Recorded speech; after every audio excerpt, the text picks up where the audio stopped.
ಹೂಕೋಸು ಉಣಿ 15 ದಿನ ಆಯಿತು. ಇದುವರೆಗೂ 2 ಸ್ಪ್ರೇ ಮಾಡಿದ್ದೀನಿ. ಒಂದು ಕ್ರೇಟಲ್ಲೇ ಮಾಡಿದ್ದೀನಿ, ಮತ್ತು ಇನ್ನೊಂದು ಬೈಲ್ ಮೇಲೆ ಮಾಡಿದ್ದು.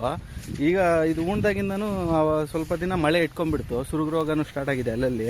ಏನು ನೀರು ಸ್ಟಾಕ್ ನಿಂತ್ಬಿಡ್ತಾ ಇದೆ. ಮಳೆ ಬಂದ್ರೇ ಸುರುಗು ರೋಗ ಸ್ಟಾರ್ಟ್ ಆಗುತ್ತೆ ಹೂಕೋಸ್ಗೆ. ಏನಾಗುತ್ತೆ, ವೈಟ್ ಫ್ಲೇನು ಜಾಸ್ತಿ ಇದೆ, ಇದಕ್ಕೂ ಸ್ಪ್ರೇ ಮಾಡ್ಕೋಬೇಕು. ಏನು ಮಳೆಗಳು ಗುರು, ವಿಪರೀತ ಮಳೆಗಳು. ನಮ್ಮೂರು ಕೆರೆ ಅಂತೂ ತುಂಬ ಹರಿತಾ ಇದೆ, ಉಕ್ಕಿ ಹರಿತಾ ಇದೆ ಅದು.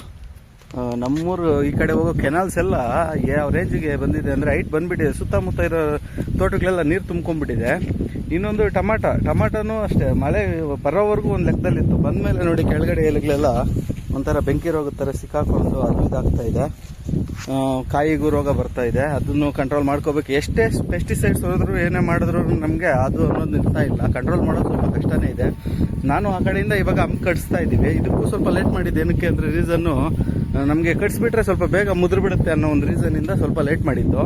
ಇವಾಗ ಇದಕ್ಕೂ ಎಲ್ಲ ಕಟ್ಸ್ಬೇಕು. ನೋಡಿ ಈ ಥರ ರೋಗ ಮಳೆಗೆ ಅರ್ಧ ಸ್ಟಾರ್ಟ್ ಆಯಿತು ರೋಗ. ಈ ಥರ ಏನು ಕೈಗೆ ಬಂದಿತ್ತು ಬಾಯಿಗೆ ಬರ್ದಂಗೆ ಆಗ್ಬಿಡುತ್ತೆ. ಈ ಮಳೆ ಇಟ್ಕೊಂಡ್ಬಿಟ್ರೆ ಏನು ಹೆವಿ ಮಳೆಗಳು ಗುರು. ಮೊನ್ನೆ ಅಂತೂ ಹೇಳೋಕ್ಕಾಗಲ್ಲ ಆ ಥರ ಮಳೆಗಳು.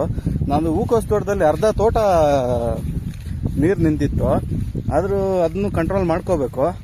ಏನು ಬೆಳೆ ಬೆಳೆಯೋದು ತುಂಬ ಕಷ್ಟ ಇದೆ. ಕೆಲವೊಂದು ಬೆಳೆಗಳಿಗೆ ಮಳೆ ಬಿದ್ರೇ ಈ ತೋಟಗಳಿಗೆಲ್ಲ, ಈ ಬೆಳೆಗಳಿಗೆಲ್ಲ ನಮಗೆ ಮಳೆಗಳು ಸ್ವಲ್ಪ ಕಮ್ಮಿನೇ ಬೀಳಬೇಕು. ಆದ್ರೂ ನಾವು ಎಷ್ಟೇ ಪೇಪರ್ ಹಾಕಿದ್ರು ಏನೇ ಮಾಡಿದ್ರು ಕೆಲವೊಂದ್ಸಲಿ ಕಂಟ್ರೋಲ್ ಮಾಡೋಕ್ಕಾಗಲ್ಲ. ಈ ಥರ ಎಲ್ಲ ಬೆಂಕಿ ರೋಗ ಬಂದ್ಬಿಟ್ಟಿದೆ. ಹೂವು ಡ್ರಾಪ್ ಆಗ್ತಾ ಇದೆ, ಊಜಿ, ಏನು ಒಂದೊಂದೆಲ್ಲ ಅವರು ಹೇಳ್ಕೊಂಡು ಹೋದ್ರೆ ಒಂದೊಂದಲ್ಲ. ಇದಕ್ಕೂ ಮುಂಚೆ ರೋಗಗಳು ನಾನು ಬಂದಿತ್ತು. ವೈಟ್ ಫ್ಲೈ ಇತ್ತು, ಬಿಂಗಿ, ಈ ಥರ ಹಲ್ವಾರು ರೋಗಗಳು. ಅದಕ್ಕೆಲ್ಲ ಔಷಧಿಗಳು ಸ್ಪ್ರೇ ಮಾಡ್ಕೊತಾ ಇದ್ದೀವಿ. ಬಟ್ ಸ್ಟೇಜ್ ಬೈ ಸ್ಟೇಜ್ ಒಂದೊಂದು ಥರ ಒಂದು ಮಳೆ ಬಂದರೆ ಯಾವ್ಯಾವ ರೋಗಗಳು ಬರುತ್ತೆ ಅನ್ನೋದು ಗೊತ್ತಾಗಲ್ಲ. ಆ ಟೈಮ್ ನೋಡಿಕೊಂಡು ಇವಾಗ ಸ್ಪ್ರೇ ಮಾಡ್ಕೋಬೇಕು. ನಾನು ಈಗ ತಂದು ಸಾಟರ್ಡೆ ಸ್ಪ್ರೇಯಿಂಗ್ ಇಟ್ಕೊತಾ ಇದ್ದೀನಿ. ಇವಾಗಲೂ ಮುಚ್ಕೊಂಡಿದೆ ನೋಡಿ, ವೆದರ್ ಮುಚ್ಕೊಂಡಿದೆ, ಮೋಡಗಳು ಬರ್ತಾ ಇದೆ ಆ ಕಡೆಯಿಂದ. ಮಳೆ ಬರುತ್ತಾ ಇಲ್ಲ ಅನ್ನೋ ಭಯ ಸ್ಟಾರ್ಟ್ ಆಗ್ಬಿಟ್ಟಿದೆ. ಮಳೆ ಬಂದರೆ ಹೆಂಗಪ್ಪ ಅಂತ. ಈ ಬೈಲ್ಗೂ ಎಲ್ಲ ನೆನೆ ಜೈಹೋ ಉಣಿಸ್ಬಿಟ್ಟಿದ್ದೀವಿ ನಾರೆಲ್ಲ. ಇದು ಒಂದು 7,000 ನಾರು ಉಣಿರೋದು. ಇದು ಸೆಕೆಂಡ್ ಬೆಡ್ಸಲ್ಲೇ ಮಾಡಿರೋದು. ಇದಕ್ಕೂ ಗೊಬ್ಬರಗಳೆಲ್ಲ ಹಾಕ್ಕೊಂಡು ಮಾಡಿರೋದು. ಇನ್ನೂ ಸ್ನೇಲ್ ಕಿಲ್ ಚೆಲ್ಲಬೇಕು ಇದಕ್ಕೂ. ಈ ನೋಡಿ ಕಳೆ ಮದ್ದು ಮತ್ತೆ ಮೊನ್ನೆ ವರ್ಷದಿದ್ದು, ಬಟ್ ಮತ್ತೆನೇ ಬರ್ತಾ ಇದೆ. ಇದಕ್ಕೂ ಕಂಟ್ರೋಲ್ ಮಾಡೋದಕ್ಕೆ ಔಷಧಿ ಹೊಡ್ಕೋಬೇಕು, ಕಳೆ ಔಷಧಿ. ಈ ಮೊಳಕೆ ಎಲ್ಲ ಹೊಡ್ಕೊಂಡ್ಬಿಟ್ಟಿದೀವಿ ಅಂದರೆ ಅದಕ್ಕೆ ಸಪ್ರೇಟಾಗಿ ಬರುತ್ತೆ, ಬೆಳೆಯಲ್ಲೇ ಹೊಡೆಯೋದು.